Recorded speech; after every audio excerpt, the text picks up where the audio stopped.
Hey tankers, what is up? This is Alex Build It. Today we'll be taking a look at the T1 Heavy, a Tier 5 American tank. A heavy tank, that is. This tank is actually really much better than I thought it would be. In fact, it was so enjoyable enough that I decided to make a video for it. Let's go into some of the history and statistics and figure out how you're supposed to play this tank. And let's get into that right away. In the early 1940s, the Americans were markedly watching the Germans' special advances in tank warfare and decided to produce several different tank initiatives, including the M4 and the T1E1, which is what we'll be studying today. The T1E1 originally was supposed to have 6 different turrets, not unlike the T35-1, which you can take a look at in one of my most recent videos, the SU-100Y, which the SU-100Y is based off of. It was meant to have 4 36 caliber machine guns and ball turrets around the front and back glacis. It was also designed to have a secondary cannon on the rear of the tank, but these were all dropped after they saw how awkward it would be for the commander to try to coordinate fire from all those separate cannons, leaving you with just the 76mm main gun, the M1A1. Several other iterations were designed, the T1E2, T1E3, T1E4, M6, M6A2E1, also known as players as the Mutant M6. These were all tested, but they were ultimately dropped for different reasons: production cost, unreliability, just other reasons, so this tank was only produced 20 times. There are 20 T1s, and a different number of later versions, later variants, the T1E2, T1E3, there was about 8 and 11 of those respectively. So let's go ahead and take a look at this tank in the garage. It looks pretty decent. Go ahead and pause the video if you like and take a look at my loadout and provisions and all that. Let's just take a look down at the stats. This tank, its top gun, a tier 6 gun, is the M1A1 75mm with 160 and 200 damage respectively. Very decent for its tier. But what really makes it good is that it has rate of fire of 8.77. It'll fire a lot. The penetration is decent, but I always carry a PCR just in case, and the aim time is low, but the dispersion is high. Now, the engine, this is almost like a Heavium tank. It moves rather mobily. Its turret traverse and hull traverse together are about 70 degrees per second. Very, very mobile tank. And its front armor is kind of trollish. The place that has the most armor is in the front, and in the front only. The thickest armor in front is 102mm, and the sides can actually be penetrated consistently with high explosive by certain guns, such as the KV-2 or the SE-152. You want to look out for those specifically, considering your side armor is flat and only 41mm thick. That'll lead to a lot of penetrations by high explosive with tanks that actually have decent high explosive capabilities, such as tank destroyers. You just want to try to show your front. But overall, if you want to play well in the T1E1 Heavy, there's really only 2 very important things you need to take away from this video, and that you need to enact to do well. The first thing you need to do is always use your speed to get into a place where you can use it for conventional armor tactics, such as peek-a-boom and haul down. Get into a frontline combat situation safely with support, and use the speed to your advantage to quickly go in, use your low aim time to take off shots, and then back up again. Use the speed to your advantage. You have a lot of it for a heavy tank. Careful not to let your speed take you too far away, though, from all your allies. Like right here, I got hit early on because they're not over here with a lot of support until right about now. You gotta be careful with that.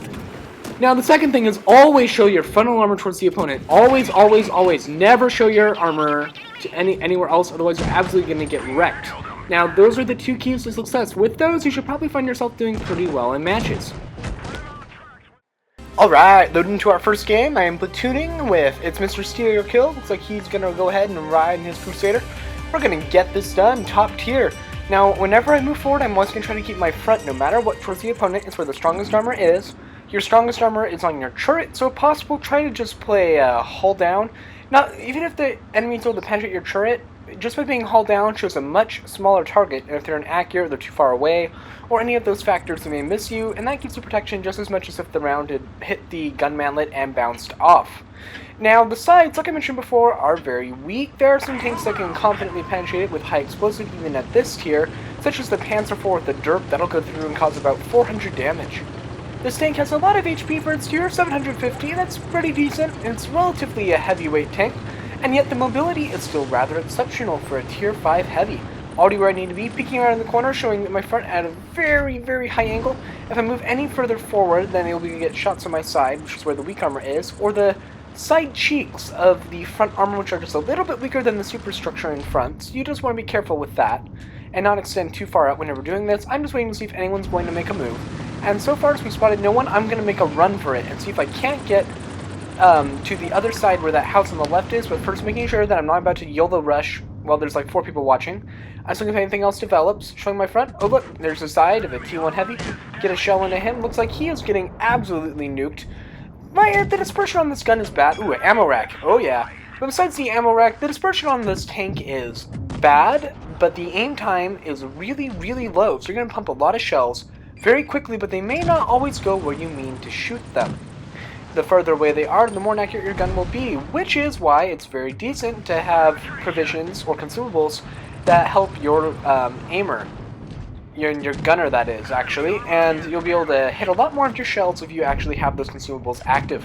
YOLO rushing Lux here. What the heck is he doing? I'm just reloading. No one's managing to penetrate me on all sides. Shells are bouncing. This person looks like he might be trying to pop out and hit me, but he hasn't managed it. I'm just continuing my push on the left and the right. I got people on both sides trying to figure out who I need to engage. I'm angling just a little bit on my right. As long as I'm careful, he should ricochet, which he did. I'm reloading. That high rate of fire is phenomenal for a tier 5. I mean, almost 9 rounds a minute, which you can buff provisionals and equipment. You can absolutely wreck anyone who's crazy enough to get in front of you. A lot like the M3 Lee, if there's anyone who's crazy enough to just stay in front of you, you'll absolutely nuke them. Managed a good shot on the 28, and Mr. Steal Your Kill got that last one. As I pushed forward, I took a lot of hits from people, and I kept my gun consistently in action and managed to get a lot of damage done. I got 4 of those kills too, pretty decent, pretty decent.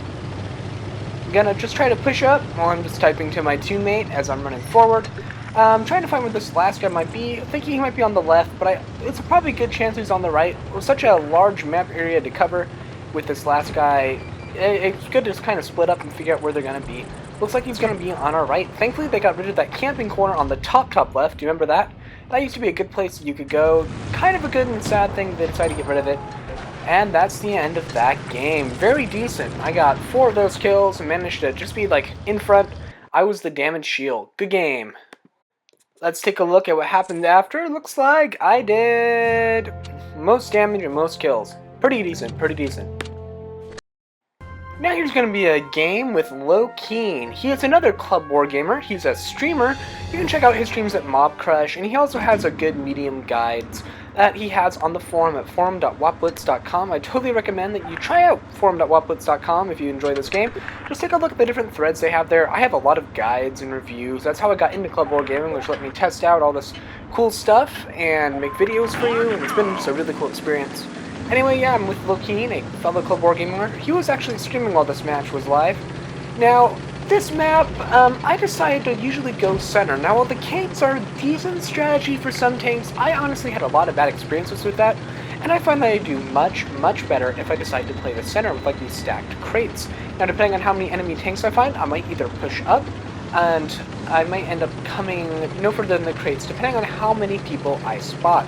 There's many people, and I'm kind of by myself, so I have to play a little bit cautiously, but if the flank is wide open, you get a lot of shots of people up at the cave, up straight ahead, and on your right, I see someone trying to sneak past me. I hope I don't get spotted. If I get spotted, I'll have to turn and engage him, and worry about the people in front of me, and any potential snipers on the bottom right. Let's take a look, pop around the corner, first target. Oh, there we go. That's exactly the kind of thing you want to worry about here. Switch to APCR. I know the weakest spot on that enemy tank right there is that turret hatch. I'm close enough, and that good aim time and rate of fire really helps me cream him. If I'm gonna miss a shot, it's probably because of that dispersion. Otherwise, there's no reason that I'm gonna miss. He hits my gun, he manages to damage that. He's sitting. You'll see that really the only thing he can really see at this rate is maybe just a little bit of the superstructure and the gun shield of the hull, which if I'm angling directly at him, it'll be relatively difficult, not impossible per se if you switch to gold ammo, but it'll be not quite as likely for him to damage. Now with my high rate of fire, I'm able to engage multiple targets at once, try and prioritize who's actually most dangerous by who's actually penetrating me. This guy managed to penetrate me 1 or 2 times. I'm backed up far enough that I'm relatively safe and angled against this Hetzer. I gotta be a little bit careful and cautious about both of them. 1 shell in. Oh, a 3rd target. Now is when the rate of fire is really going to shine. Looks like some of my teammates are starting to die. Shelling on the left, shelling on the right. I got several 1-shots. I don't want this Hetzer getting away. I'm gonna see if I can't get a shot. Instead of running away, he gives me his side, a perfect kill. And actually his underside, if I'm gonna be completely honest. Reload, reload, and boom. Just look at that crazy rate of fire. If you enjoy a tank with decent armor, decent mobility, and a pretty good gun, you can't go very far wrong with the T1 Heavy. Gonna keep moving on up. Show just the sides that I need to. Let that aim in, get in a great shell, damage his ammo rack. Get the clip reloading, or not the clip, this isn't an auto loader. Reload. Aim, going for the one person, it looks like right there, boom, there's another kill, 4 kills. Possibility of a 6-kill game if I am careful. Reload, looks like here's a great chance for a shot. I fire, I damage him, he hits me really nicely. I gotta get that shot reloaded, reload the shell. I fire, I get the kill, and this T49 knocks me out. Could have been chance or 6-kill game. My team absolutely wrecked whoever was left, and we won that match very, very decently. GG, Lokeen. And right there, that T49 was actually half decent. He managed to knock out another one of our teammates. Looks like he's going up the flank, trying to figure out how he's going to do this. And it looks like our SU-85, I want to say, he aims, and he hits them. Nicely done. Good game, everybody, good game. Just right there, the M6 moving up, it shows you how decent this tank can be. Let's take a look at the damage results. Let that synchronize, and another 1,800 damage, really decent. And on to the next game. Third match of the day will be on Deadwell. I am not top tier, I am only the highest tier right now. Looks like it's going to be tier 6 and tier 5 game. Not that bad. Your penetration will easily allow you to penetrate the tanks. If you have to, switch to APCR, but AP will probably be good for most circumstances. Tier 7 heavies and such is when you really need to use APCR if you want to get the damage done, which is why I carry quite a bit of APCR. I carry high explosive, not a lot of it. This tank, I believe, only has 20mm of high explosive penetration, and that's really bad. Like, you can only penetrate the back of a Hellcat bad, and like SP1C, which would be really decent. But even then, with a top high explosive roll, you're only going to get 200 damage. You might want to use that to reset a capture zone. Like if you have a really nicely angled tier 7 heavy using the capture zone, you can use the high explosive to hit its track, damage it, and reset the cap. But those chances don't really happen all that often, but it's just more like it's good to have on hand just in case, and no other good reason. I'm using this tractor on my left. I know it's actually indestructible. You can hit it once, it sort of crumples up, but it still provides good cover. On my right, I'm seeing if I can get any good shots. On my left, I see they're pushing up. I gotta be careful that my side is not compromised. I'm not sure what I'm doing over here. I'm just sort of pushing up, seeing what I can do. I see a shot right there. I aim it and fire. One funny thing about this gun is that it's not centrally mounted. It's actually mounted a little bit off-center to the right. So when you fire, it doesn't go in a straight line like you would see in other tanks. It actually comes in at kind of a weird angle. I'm getting kind of wrecked. I need to move back a bit. I'm angling my frontal armor just a bit for the T49, but it doesn't matter because he got destroyed. The M6 isn't looking at me. I reload, fire. Sorry, that's a T1 Heavy, not an M6. The M6 is the next tank in this line, and depending on how much I enjoy it, I may end up doing a review of that tank as well, but I'm pretty sure I'm going to be doing the T44 next to continue my video series about the Russian medium line. On my right, I see an opportunity for a kill. Can I manage it? Looks like I missed it thanks to that 0.46 dispersion.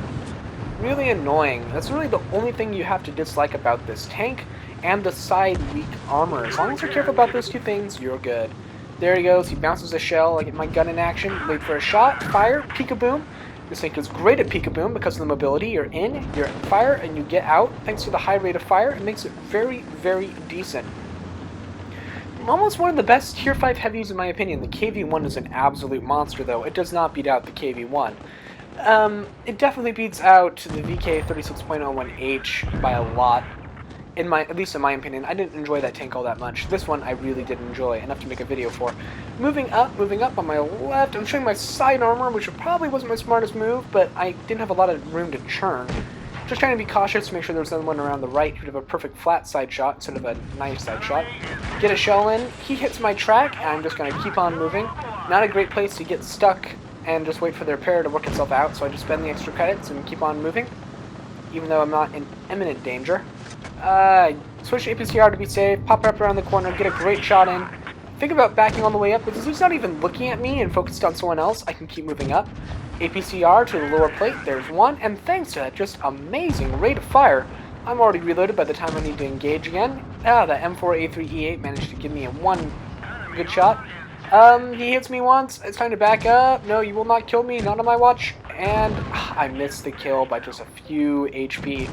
Still very decent game. Just push up the front, do the damage, take the shots, and just wreck what you can. Very decent game. Another 1,100 damage game. You can do much better than this, but still, it's a pretty decent. It's not amazing, but it's not bad. Good example of how this thing can be normally.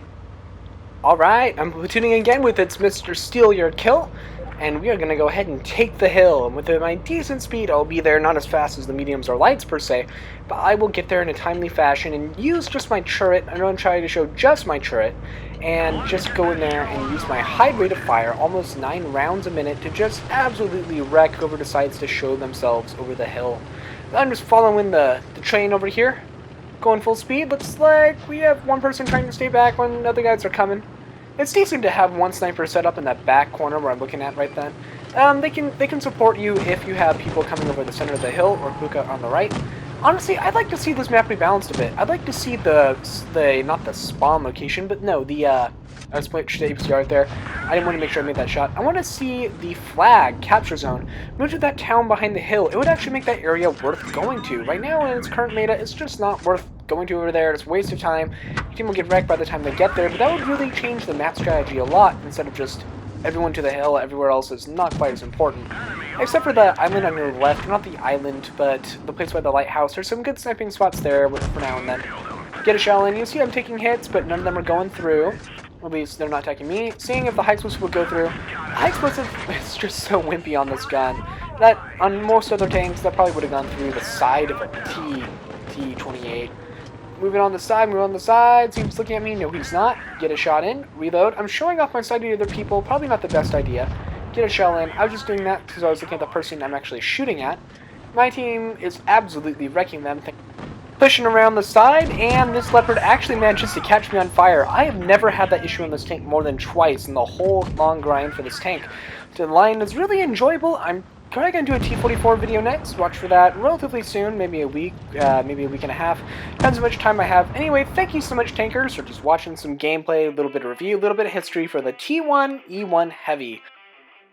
Know of any tanks that you'd like to see reviewed? Maybe leave them in the comments, and if I see enough of them on the same tank, I might just go ahead and do a review of that one sometime in the future.